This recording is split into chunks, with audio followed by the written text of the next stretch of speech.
So it looked like hackers are now coming for Sony and PlayStation, and I gotta say, I am not surprised. I seen this actually coming because Sony just made a lot of enemies they did not need to make because they were trying to kill off physical media. But what's up, you guys? Shay here, back with some more quick gaming news. Alright, you guys, so two things.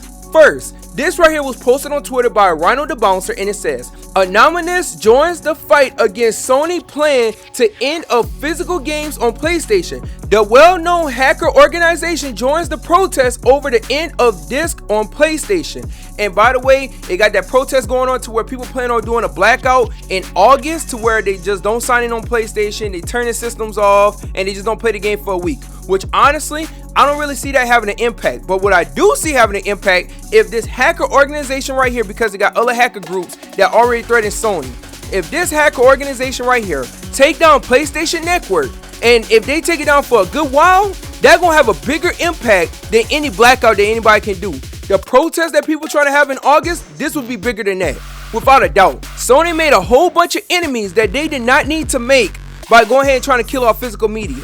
And I gotta say, if this would have happened, if hackers would have came for Sony before they decided to kill off physical media, people would have been like, okay, they wrong for this, whatever, and stuff like that. But now you got people that's in their corner backing this up. People cheering this on. Sony made a whole bunch of enemies they did not need to fucking make behind trying to kill physical media. They got the dumb DRM thing to where you got to check in and stuff like that. You don't have rights to your digital games either. You only got a license and all. But you think that people not mad?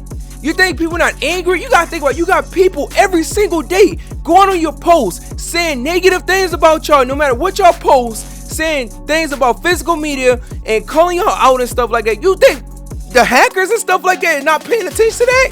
You think word not getting around? Then on top of that, from what I'm hearing, it sounds like that people gonna try to hack y'all and take y'all down when GTA 6 come out, which if that happen, that could be such a fucking big blow to y'all, because guess what, that gonna be not just on social media, that gonna be on the news. You gonna make a lot of people angry, and you think the ball and gun gamers are not gonna be mad either? Then they gonna be like, what's going on? They gonna look into it. Well, guess what, Sony went down because on these hacker groups and all protests against Sony because they trying to kill off physical discs. Then they gonna be like, dang, well, I didn't know that they were trying to kill off physical discs, because if you did not know, a lot of these casual players, which are a lot of ball and gun gamers, have no idea about the physical media situation, and they just clueless because they don't pay attention to this stuff.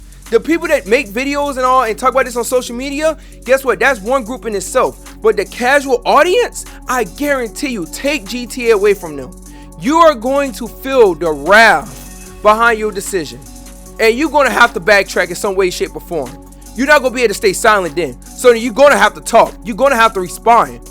Like Anonymous and these other hacker groups is coming for y'all head. Rightfully so. You've been disrespecting your audience. You haven't been responding. You creating a problem that was not a problem. You trying to take away physical media when people will still buy physical disc. You creating a situation and you creating enemies you did not need to create. For what? To take control and force people to buy games at the price y'all want to set it because you don't want people to have that middleman or use games and stuff like that? You see, when you do anti-consumer practices, you're gonna have people that gonna hate you. You're gonna have people that gonna get angry. You're gonna have people that gonna walk away. Yeah, you're gonna have people that gonna stay, but guess what? It's gonna be like, for how long? They're gonna be like, dang, I don't know if I can keep taking this. Then you're gonna make enemies like these hackers and stuff like that. That just need a reason to go ahead and hack y'all, because I guarantee you, some of them are like, well, we ain't gonna go ahead and deal with Sony right now. We don't really got much of a reason to. Now you gave them motivation. You gave them a reason. You gave them a purpose. You did that, Sony. You did that. And guess what? A lot of people not gonna feel bad for y'all, because guess what? You don't feel bad for your consumers. You literally just said, F the consumers, we're gonna do what we want. We don't care. You could get mad all you want, but we're still gonna do it, and y'all gonna like it. And you think people not gonna respond or stand up against y'all for this? Hey, I'm gonna tell y'all this. If this 2011 situation happened again to where y'all get taken off offline for a whole entire month and people cannot access their games, guess what? You're gonna have a big blowback from a lot of people showing this is why we need physical media. Because at least with physical media, and I'm not talking the ones where you have to connect online, because some games you have to have online to use the disc, which is still a damn shame. But I'm talking about physical media to where you can put your game in and you can just play with no internet. You're gonna give those people more justification behind their actions. and that's your fault, Sony, all the way through. But you guys, I want y'all to comment down below and let me know what y'all think about this situation, and also what y'all think about the blackout, because honestly, I don't think the blackout going to really impact, you know, Sony that much. But this right here, this shit right here, it would. This right here would do it. But thank you guys for watching. Make sure you like, comment, share the video, and also subscribe. Follow me on the platform you're watching me on. Thank you guys for watching. My name is Shade, and I am out.